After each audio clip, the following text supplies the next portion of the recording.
Often the first thing people ask me when they find out I live in Africa is, oh my goodness, how did you end up in Africa? And it's actually a bit of an interesting story because it was never my idea. If you go back to 2001, I was happy as a clam. I was having an empty nest and I finally had time to do my artwork without carpooling children here and there. I had a fulfilling ministry in my church. I just felt my life was pretty much perfect. And then my husband dropped the bomb. He wanted to move to Africa. Ah, no way. But I went. I wasn't happy, but I went because I actually wanted to stay married.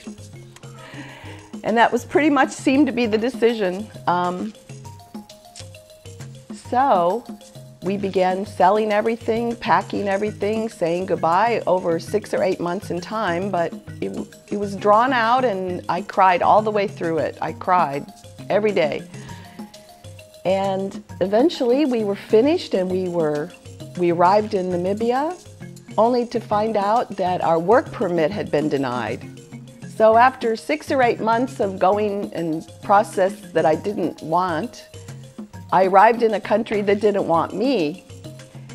So I kept asking my husband, are you sure about this? Tell me again about your dream, about your calling, about this African thing, because, whew, this was not good. We were allowed to be in the country for 3 months, and then we had to find a place to go and for a while, and we could come back. So a friend offered us a vacation home in South Africa. And it's actually in South Africa where I caught a glimpse of my destiny. In Namibia, we have squatters camps with populations of thousands, but in South Africa, squatters camps have populations of millions. And one of those, Khayelitsha, near Cape Town, they have a project called Zenzele. Zenzele means help yourself or you can do it, depending on if you're Zulu or Xhosa. And that project really opened my eyes because they were having pottery classes and sewing classes and welding classes and you name it. People were busy learning skills. Well, people that know me know the one thing I'm good at, probably the only thing I'm good at, is crafts. Crafts I can do. So, why not Namibia? And it gave me, for the first time, kind of an idea that I started to get a little bit excited about actually living in Africa. When we got back to Namibia, I started a few small classes, like just a few women in one group, beading classes, and in one group, paper mache.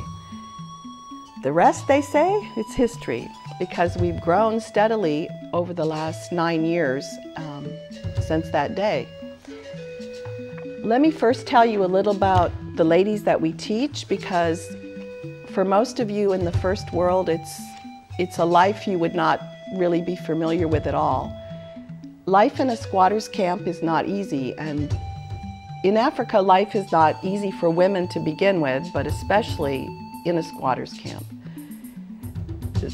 Most of you would totally freak out. There's no bathroom facility. You have buckets, and some for washing and some for other less noble uses. You have to walk for your water and you have to carry it back on your head. You have to live in a very small place. There's dust blowing everywhere, yet you have to try to keep your family clothed and clean, and also you want to spend your money not only on food, but you want your children to go to school so they have a better education and a better hope in life than you, but in Africa, that costs money. And speaking of money, can you imagine yourself going to the grocery store? You have $2 American to spend, and you must feed your entire family of 8. Think about how you would spend that money. Obviously, you're not going to worry too much about what something tastes like. You're going to think about how to fill up hungry bellies. So this is the kind of life that women are struggling with. One reason they are not able to work, not only are there not many jobs available, but they are at the bottom when an employer is choosing, because they don't have language skills usually. They've come from the north where they spoke their tribal language. Now they're in near a city, but they only speak their tribal language, and so how can they work for someone who's speaking English or German or Afrikaans? Maybe they could work for a farmer, because a farmer can point and communicate without much language. But again, the farmer is not paying very good wages. The farmer has his own issues about how to sell his produce, and there's such competition for jobs that the wage goes down and down and down, and the farmer is doing maybe the best he can, but he feels like at least it's better than nothing for the person. Better than nothing means they have about $2 to spend at the grocery store. So just saying that it's not an easy life. And when you come from a first world country, you look around, and I've also had people ask me, well, why did you decide to do this? You could have just continued your art, or you could have just, put your feet up and be retired in Africa. But when you see how much God has given you and how little the people have around you, you just can't help but want to do something, anything that you can to help, and use the skills that you have to try to help people. So that's why and how. To say a little bit about how it works for, once we had some ladies trained in some skills, of course, we wanted to help them sell the products so they would actually have the money. And we operate mostly as a cottage industry, because most of the women have many children at home, or at least some children at home. It's hard for them to come to a job where they have to find childcare. So we teach the women and then give them a kit with everything they need to go home and make the product. Then we help them sell in our capital city. We have a place where we have a small booth and we sell to tourists. Unfortunately, tourists only come to our country about 3 or 4 months of the year. So that's why we also try to sell as much as possible in the first world and expand our ability to employ the women full-time rather than just part-time. We also operate with fair trade principles, which the most important thing to my mind is that we pay a fair wage for the conditions and it's called a living wage, a wage that they could actually make a living and do more than just survive. That's the most important principle. So when we have a product, we test it. How much time does it take to make it? And then if we don't feel at the end, when we put the cost of manufacture and the materials together, if we don't think we can sell it, we don't lower the wage, we find another product. Because it doesn't do us any good, we feel, to have products where we're squeezing the producer. We want products that it can be fairly paid and we can still sell it to the end consumer. We also are careful about, we're not officially fair trade because it takes a lot of money and time to do that, but we do closely follow those principles, and we have a safe working environment. We're kind to the environment of Namibia, and we don't discriminate. We take into consideration all the principles that are involved with a fair trade organization. People also ask me if I have a salary, and I know all the money that from the products that we sell go back into either the buying the raw materials, paying the people who work, or they go into expanding our program.